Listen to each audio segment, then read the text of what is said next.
Our next writer before the break is Mary Hutchings Reed. Mary has always wanted to be a writer, and she remembers fondly a toy printing press with a handset type, on which she wrote her first poem.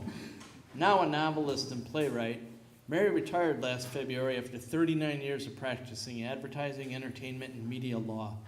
Her fiction has appeared in ARS Medica, the Liguorian, the Tampa Review, and this month in the Florida Review.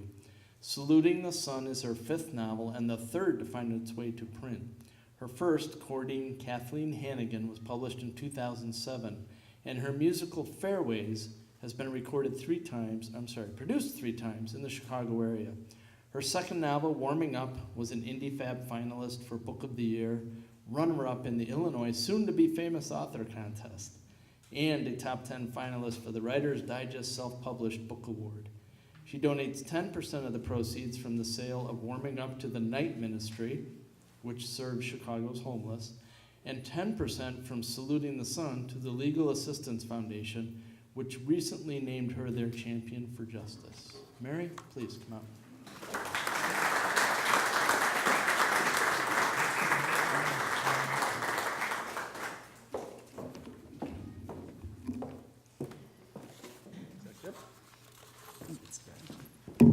Sorry, I need these to prove I'm retired. Thank you very much. It's really an honor to be here and to be in the company of such fine writers. I'm also pleased that I can support the Legal Assistance Foundation, which is the largest provider of civil legal services to the poor in Cook County. I have 3 books for sale tonight, and if you buy 2, I'll give you the third for free. So they're usually 15, but let's say 2 for 25, and I'll throw in the third. How's that? This is Saluting the Sun, and it's the introduction, which introduces you to the main character, Nevaeh Thera, and to her crisis of the day, the loss of her boyfriend. When Nevaeh Thera woke up that Sunday in her treehouse, 10 feet up on an aging oak on Farmer Jones' back 40, she peeled back the clear plastic door, looked down, and saw that her boyfriend, Trey Ashley, was gone. The previous night, after one too many tequila sunrises, he'd Tarzaned off the treehouse's rope ladder and landed in a soft heap next to their outdoor shower. He wasn't hurt, but she couldn't wake him. So she tossed a sleeping bag over and let him, a curiosity, for the raccoons and other night critters. Now, assuming he was down at the creek answering nature's call, she yodeled his name, "Oh, Trey," and it carried so far in the open Iowa fields that it didn't come back to her.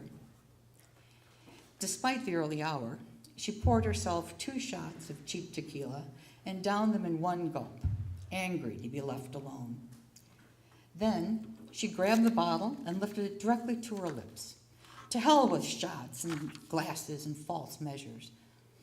But as the liquid spilled onto her chin, she saw her pet white rat's glassine eyes fixed on hers. "You don't know," she said to the rat, and tipped the tequila back. It burned her throat and rumbled into her empty stomach. Tara, the pet, stood her ground. "Okay," Nevaeh said, "okay." She had responsibilities, and she was a responsible person. For the sake of her rat, she set the bottle aside. She wandered through her day, expecting Trey to show up, apologetic. Once before, he'd left for a single night, but that had been early on, and he'd returned with a couple $100. She hadn't asked how. That very Sunday night, she started to dream again, which was both a good thing and a bad sign. Whenever she didn't have a man in her life, she had busy, colorful dreams, which she liked to think of as direct instructions from whatever divine spirit ran the universe.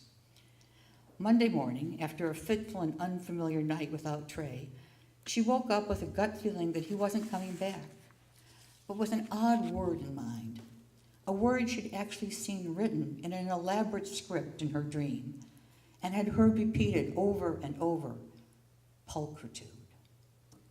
She didn't know the word, which seemed an especially cruel joke, and so, dream in hand but unsolved, she started that first day of the rest of her life like any other day. She saluted the sun. Actually, most mornings she shortened the yoga exercise from a series of prone positions to only the final standing stretch to the sun, arms straight over her head, hugging her shoulders, palms in, chin up. Then she poured 2 handfuls of dry cereal into an oversized coffee mug and ate while sitting in the lotus position facing east. Then she showered with lemon-scented dishwashing liquid under a plastic camp shower she'd filled from Farmer Jones's garden hose, humming a tune from South Pacific for its parodic value, and tried unsuccessfully to wash Trey Ashley right out of her hair. Determined to resume her normal life, she put Tara in her pocket and walked as usual the 2.5 miles to the Bluffs, the family resort overlooking the Mississippi, where she worked as a housekeeper. As she changed sheets and scrubbed tubs and toilets, she pondered her dream and the possible meanings of pulchritude, and, since she couldn't help herself, how long it would take Trey to come to his senses and come home to her. How could he give up his treehouse, built with their own hands, and Prairie du Chien, and the almost 5 years of their relationship? Had he finally given in to his father's demands that he go to law school? He'd taken the law boards only to strike a bargain with his dad, a man he claimed he had no desire to emulate. He deferred his admission last year when she'd reminded him that his father, a wealthy corporate lawyer, was so bored by the routine of his practice that it took 3 extra dry martinis every night just to crank up enough enthusiasm to greet the next day. But his father had a big house and steady money and knew, at least, what to do the next day. She finished her 24 rooms at the Bluffs by shortly after 3 and headed for Prairie du Chien's 2-room public library to look up her dream word. While she was there, she figured she'd apply for a library card to help pass the time without Trey. "Your address?" librarian Judith Scott asked, friendly enough at first. "Treehouse, 3rd oak up from the 2nd downstream bend in Farmer Jones's Creek, Prairie du Chien," she said proudly. Judith eyed her up and down the way she might have inspected a potential boarder, as if waiting for her to say she was just joking. And during the woman's inspection, Nevaeh stood very still. She was wearing her good blue jean skirt, which she'd fashioned out of oversized overalls and filled out with bright triangles of flowered fabric remnants pilfered from the dime store on the town square. Her white tube socks were clean, and her tennis shoes relatively new, from the Goodwill over in Munster. Even though Tara was asleep at the back of her neck under her long and kinky brown hair, she was feeling highly presentable. "How old are you?" the librarian asked. "Old enough to read," Nevaeh wanted to say, but there was a thick growth of dark hair on the woman's upper lip, and out of sympathy, Nevaeh was struck civil. The librarian probably lived in a real house, but alone, obviously. 25, Nevaeh lied, as she was really 23. "How long have you been at this," the woman worked her lips, "this address?" "A few months," she said. She felt Tara shift her position. "What about the winter?" the librarian asked, leaning over her desk, her voice more concerned than stern.